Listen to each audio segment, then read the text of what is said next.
किताबें मेरी सबसे अच्छी दोस्त हैं और आज से वो आपकी भी सबसे अच्छी दोस्त बन जाएंगी। आइए आज सुनते हैं प्रेमचंद्र जी की रामचर्चा। यह एक बाल साहित्य है, लेकिन यह बाल साहित्य हम लोगों के लिए भी बहुत ही अमूल्य है।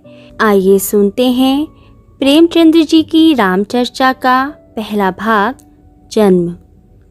गंगा की उन सहायक नदियों में जो उत्तर से आकर मिलती हैं, एक सरजू नदी भी है। इसी नदी पर अयोध्या का मशहूर कस्बा आबाद है।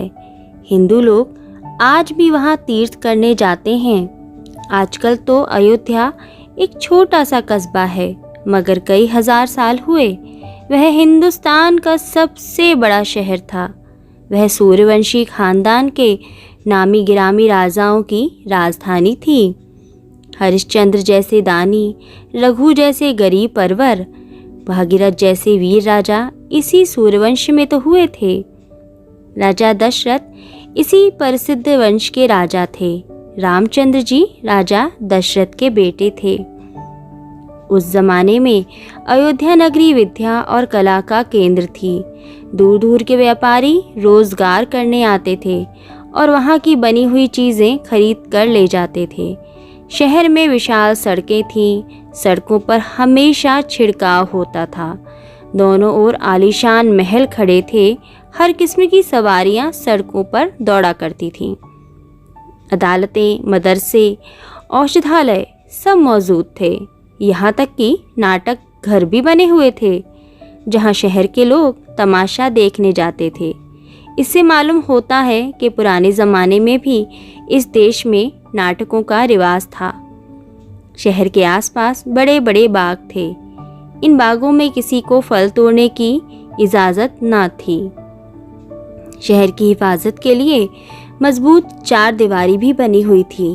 अंदर एक किला भी था। किले के चारों ओर गहरी खाई खोदी गई थी, जिसमें हमेशा पानी लबालब भरा रहता था। किले के बुर्जों पर तोपें लगी रहती थीं।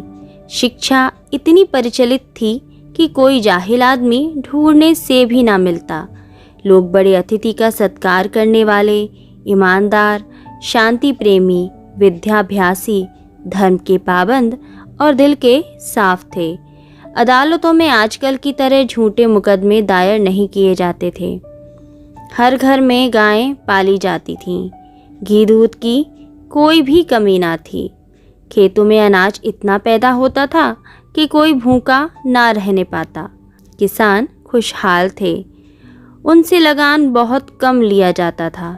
डाके और चोरी की वारदातें भी सुनाई नहीं देती थीं और ताउन हैजा वगैरह बीमारियों का तो नाम तक ना था। वह सब राजा दशरथ की ही बरकत थी। एक रोज राजा दशरथ शिकार खेलने गए और घोड़ा दौड़ाते हुए एक नदी के किनारे जा पहुँचे। नदी दरख्तों की आड़ में थी। वहीं जंगल में अंधक मुनि नामक एक अंधा रहता था। उसकी स्त्री भी अंधी थी। उस वक्त उनका नौजवान बेटा श्रवण नदी में पानी भरने गया हुआ था। उसके कलश के पानी में डूबने की आवाज़ सुनकर राजा ने समझा कि कोई जंगली हाथी नहा रहा है। तुरंत शब्द भेदी बाण चला दिया। तीर नौजवान के सीने में लगा। तीर का लगना था कि वह जोर से चिल्लाकर गिर पड़ा। राजा घबराकर वहां गए तो देखा कि एक नौजवान पड़ा तड़प रहा है। उन्हें अपनी भूल मालूम हुई। बेहद अफसोस भी हुआ। नौजवान ने उनको लज्जित और दुखित देखकर समझाया, अब रंज करने से क्या फ़ायदा। मेरी मौत शायद इसी तरह लिखी थी। मेरे माँ बाप दोनों अंधे हैं। उनकी कुटी वह सामने नज़र आ रही है। मेरी लाश उनके पास पहुँचा देना। यह कहकर वह मर गया। राजा ने नौजवान की लाश को कंधे पर रखा और अंधे के पास जाकर यह दुखद समाचार सुनाया। बेचारे दोनों बूढ़े, तिस पर दोनों आँखों के अंधे, और यही इकलौता बेटा उनकी जिंदगी का एकमात्र सहारा था। इसके मरने का समाचार सुनकर वह फूट फूट कर रोने लगे। जब आंसू जरा थमे तो उन्हें राजा पर बहुत गुस्सा आया। उनको खूब जी भर कर कोसा और यह शाप देकर कि जिस तरह बेटे के शोक में हमारी जान निकल रही है, उसी तरह तुम भी बेटे ही के शोक में मरोगे। यह कहकर दोनों स्वर्ग सिधार गए। राजा दशरथ भी रो धोकर वहां से विदा हुए। राजा दशरथ के अब तक कोई संतान ना थी। संतान के लिए ही तो उन्होंने 3 शादियां की थीं। बड़ी रानी का नाम कौशल्या था, मझली रानी का सुमित्रा और छोटी रानी का नाम कैकेयी था। तीनों रानियां भी संतान के लिए तरसती रहती थीं। अंधे का शाप राजा के लिए वरदान हो गया। चाहे बेटे के शोक में मरना ही पड़े, बेटे का मुंह तो देखेंगे। ताज और तख्त का वारिस तो पैदा होगा ही। इस ख्याल से राजा को बड़ी तस्कीन हुई। इसके कुछ ही दिन बाद अपने गुरु वशिष्ठ के मशवरे से राजा ने एक यज्ञ किया। इसमें बहुत से ऋषि मुनि जमा हुए और सब ने राजा को आशीर्वाद दिया। यज्ञ के पूरे होते ही तीनों ही रानी गर्भवती हुईं और नियत समय के बाद तीनों रानियों के 4 राजकुमार पैदा हुए। कौशल्या से श्री रामचंद्र जी हुए, सुमित्रा से लक्ष्मण और शत्रुघ्न, और कैकेयी से भरत। सारे राज में मंगल गीत गाए जाने लगे। प्रजा ने तो खूब उत्सव मनाया। राजा ने इतना सोना चांदी दान किया कि राज में कोई भी निर्धन ना रह गया। उनकी दिली कामना पूर्ण हुई।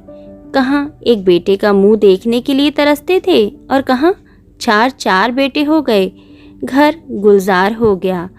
ज्योतिहीन आंखें रोशन हो गईं। चारों लड़कों का लालन पालन होने लगा। अब वह जरा सयाने हुए तो गुरु वशिष्ठ ने उन्हें शिक्षा देना शुरू किया। चारों लड़के तो बहुत ही जहीन थे। थोड़े ही दिनों में वेद शास्त्र सब खत्म कर लिए और रणविद्या में भी बहुत होशियार हो गए। धनुर्विद्या में, भाला चलाने में, कुश्ती में, किसी फन में भी इनके समान कोई न था। मगर उनमें घमंड नाम को भी न था। चारों बुजुर्गों का अदब करते थे। छोटों को भी वह सख्त सुस्त ना कहते। उनमें आपस में बड़ी गहरी मोहब्बत थी। एक दूसरे के लिए जान देते थे। चारों ही सुंदर, स्वस्थ और सुशील थे। उन्हें देखकर सबके मुंह से आशीर्वाद निकलता था। सब कहते थे यह लड़के खानदान का नाम रोशन करेंगे। यूं तो चारों में एक सी मोहब्बत थी, मगर लक्ष्मण को रामचंद्र से और शत्रुघ्न को भरत से खास प्रेम था।